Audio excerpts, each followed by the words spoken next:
انا ما حصلش معايا الموقف ده في حياتي قبل كده. باصص يقول لي ما تتوتريش تبعي شعري كده. انا كنت فاكره بنت. انا عايزه اقول لكم انا عرفت مكان التصوير ده. هنقول يا شباب اخواننا الاحباء مسوا بكل خير. عاملين ايه؟ انا لجين نوالي طالبه مصريه في تركيا، والنهارده احنا في موقع تصوير مسلسل يارجı. لو لسه ما اشتركتوش في القناه بتاعتي انزلوا اعملوا سبسكرايب وفعلوا الجرس عشان اي فيديو جديد حلو يجيلكم. ويلا بينا نروح.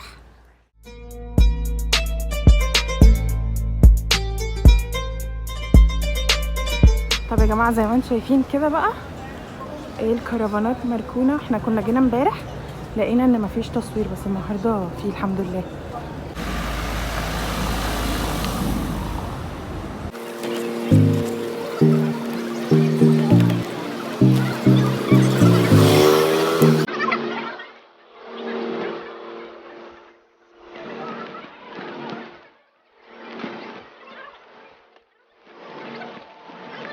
هي المنطقة حاجة عاملة كده، وده الفندق اللي كانوا طالعين منه لما كانوا قاعدين على السطح بيتكلموا ويتناقشوا كده، هو ده.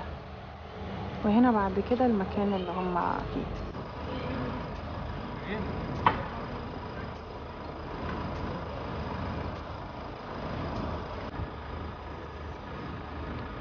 طب يا جماعة انا عايزة اقول لكم انا عرفت مكان التصوير ده ازاي. المكان اللي بيتصور فيه المسلسل ده مبنى حكومي بجد، وانا المكان ده اللي انا كنت عدلت فيه شهادتي بتاعه الثانويه لما جيت من مصر على تركيا عشان ادخل الجامعه. فلقيت ان انا لا المكان ده مألوف عليا. اوكي عدى على الموضوع سنتين، بس لا عيني لسه جايبه المكان، فقررت ان انا اجي ولقيت فيه تصوير. بس اليوم يطلعوا هم كانوا بيصوروا مشهد جنبي هنا دلوقتي، بس ما اعرفش دخلوا جوه تقريبا ومستناهم لما يطلعوا هاني بقى عشان نتصور معاهم، بس لسه في رينج 4 ساعات على ما يطلعوا كده. هنشوف. يا جماعه الفكره في حاجه بقى، انا كنت جايه وحاطه ايدي على قلبي ان الدنيا هتبقى زحمه كفته كفته كفته بجد، لان احنا مش في نص البلد، احنا عدينا مرحله نص البلد، احنا منطقه من ازحم المناطق في تركيا كلها، وسبحان الله مفيش ناس. مش ما ادري كيف، بس ممكن حاجه لانها منطقه سياحيه فالسياح مش عارفين ان ده هيبقى حاجه، فما بيعدوش كتير. بس الناس اليوم بيعدوا كده في الشارع، في ناس بتعدي في الشارع طبعا، بس مثلا مش زي لما كنت اتصور في الحي. يعني مثلا لما صورنا عشق ومنطق وانتقام، هحط لكم الفيديو هتلاقوه طالع من هنا او من هنا. لا الدنيا كانت بزراميطه في الصالون خالص بجد، لا كانت صعبه. بس على الضفاف الاخرى من الموضوع، في بقى الفكره في حاجه ان المكان مش مؤهل للقعاد، مش مؤهل لاي حاجه، فانا واقفه بوبي مود اون كده قاعده على رصيف ومستنيه، وما كنتش عارفه حتى اقعد على الرصيف ده عشان التصوير ما طلعش في الكاميرا. وكنت واقفه في الشمس لحد ما جالي صداع، وكنت حاسه ان انا جالي ضربه شمس خلاص. بس يعني حاليا عمالين في واحد عمال يقول للناس ادوارهم ايه، اللي هم الناس اللي بيعدوا من ورا دول، بس ده هم دول.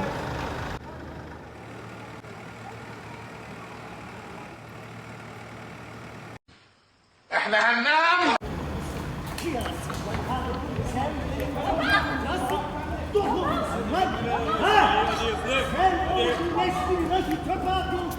Ellerin kurusun lan. Bahar yüzü görme. Tamam. Bırak vatandaşı. Bırak.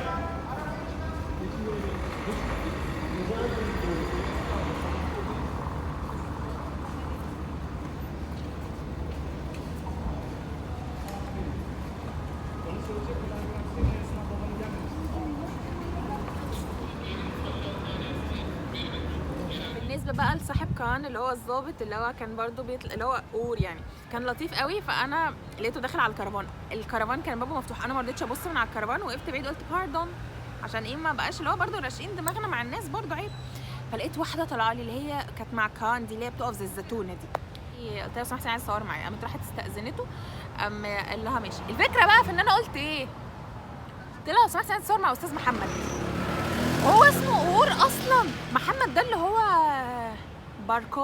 باكروس مش عارفه، ده اللي هو النائب اللي ماسك القضيه في المسلسل.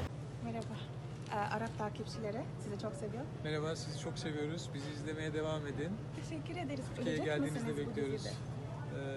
Ölmeyin lütfen. Takdir ilahi. Kalbim kırılıyor, ağlıyorum ama. Yok hayır. Her şey yolunda gidecek inşallah. Çok teşekkür Kendinize ederim. iyi bakın, sevgiler. في مشهد لبابا بينار وكده، فانا افتكرته خلص المشهد وجي قاعد جنبي وخلاص، فانا كنت عايزه اتصور معاه. بس فمسكت الموبايل وفتحته على الكاميرا فبيبقى باين. فلقيت واحد ما اعرفش جالي منين، لقيته بيقول لي لو سمحتي ممكن ما تصوريش، بس بيتكلم بادب. لقيته قلت له لا انا مش عايزه اتصور حاجه، انا عايزه اصور مع عمو. قال لي معلش هو مش قادر يتصور معاكي دلوقتي عشان هو لابس اللبس، اخر اليوم اتصوري. قلت له طيب خلاص اوكي. وانا نسيت الموضوع، وعمو ده نفسه وهو قاعد قال لي معلش انا اسف. قلت له طب 100 100 يا عمو عادي. اخر اليوم انا واقفه لقيت واحد جاي لي وبيقول لي يلا دلوقتي بقى ممكن نتصور. انا لو يا عمو ده انا نسيت. بس merhaba, Arapça Merhaba, selamlar herkese. teşekkür ederim.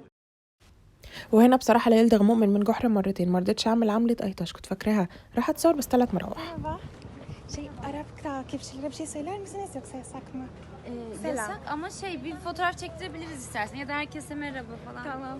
Siz söyleyin merhaba falan. Tamam. Merhabalar.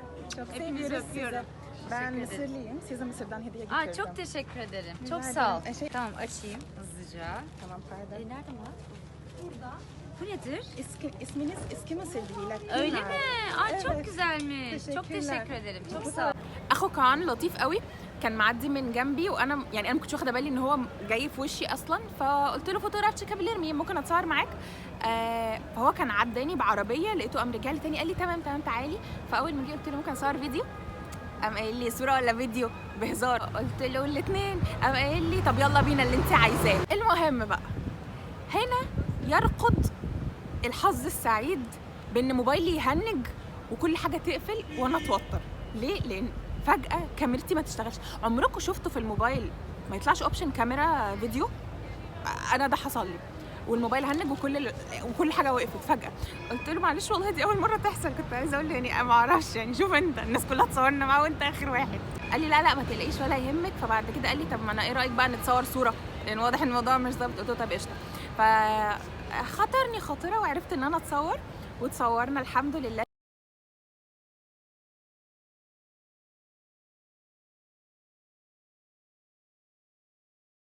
Çekilmezsin ama, çekilmezsin ama, çekilmezsin ama.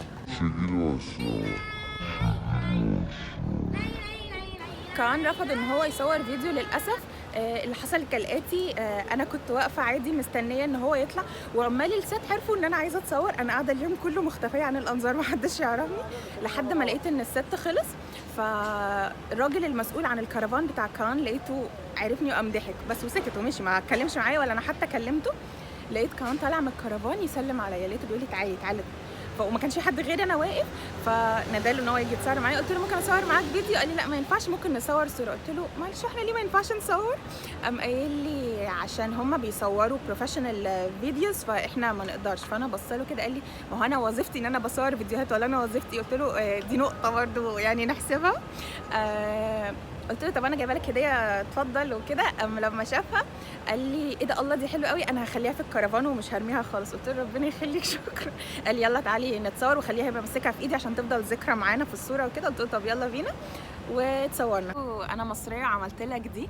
قال لي ايه دي؟ قلت له هديه. انا هو بيهزر بس عارفين الناس اللي هزارها يوتر. قلت له هديه. قال لي استني هديه دي طاقتها عامله ازاي؟ فانا قلت له ايه انا ما بفهمش الحاجات دي. لقيته بيقول لي استني انا هحسبها. لقيته مسك الهديه وبقى يعمل كده وبيهزر يعني. قلت له والله طاقتها كويسه ما عملتلكش حاجه وحشه. قال لي استني انا هحسها. لما قلت له دي حاجه مصري قديمه فافتكر تقريبا انا هجيب له حاجه فيها سحر ولا لعنه فراعنه ولا حاجه. قال لي انت اللي عاملاها بايدك؟ قلت له اه. قال لي ايه يا بنتي الفراغ اللي عندك ده؟ قلت له اه والله قعدت للساعه 5 الصبح قاعده شغاله لك فيها. قال لي لا حلوه قوي. وقال لي لما فتحها قال لي انا هخليها في الكرفان عندي ومش هرميها خالص. وتصورنا فيديو. قال لي باي باي وسلم على العرب وقال لي يعني السلام بس للاسف ما تصورش ومش هقدر اصوره وحتى لو اتصور ما كانش ينفع ينزل. كان لما جيت اتصور معاه وجيت اديله الهديه بقى قلت له انا مصريه وجايبه لك الهديه دي. قال لي ايه ده مصريه؟ ايه ده الله بتتكلمي تركي كويس قوي. كنت ابغى اقول له بس استحي والله. بس والله كان كيوت قوي ولطيف قوي بغض النظر انه ما قبلش يتصور بسبب الرولز، بس بجد هو شخصيه لطيفه جدا ومحترمه قوي. وبكده يبقى الفيديو بتاعنا خلص وانا مبسوطه وكل حاجه حلوه. فريق عمل حلو، ممثلين لطاف جدا، مفيش اي حد بيتعامل بطريقه وحشه ودي حاجه حلوه جدا تحتسب لهم. فما تنسوش بقى تعملوا سبسكرايب وتعملوا لايك للفيديو لو عجبكم وتفعلوا زر الجرس عشان لما انزل فيديوز جديده تجيلكم، وتعملوا لي فولو على انستجرام وعلى بيج الفيسبوك. باي باي.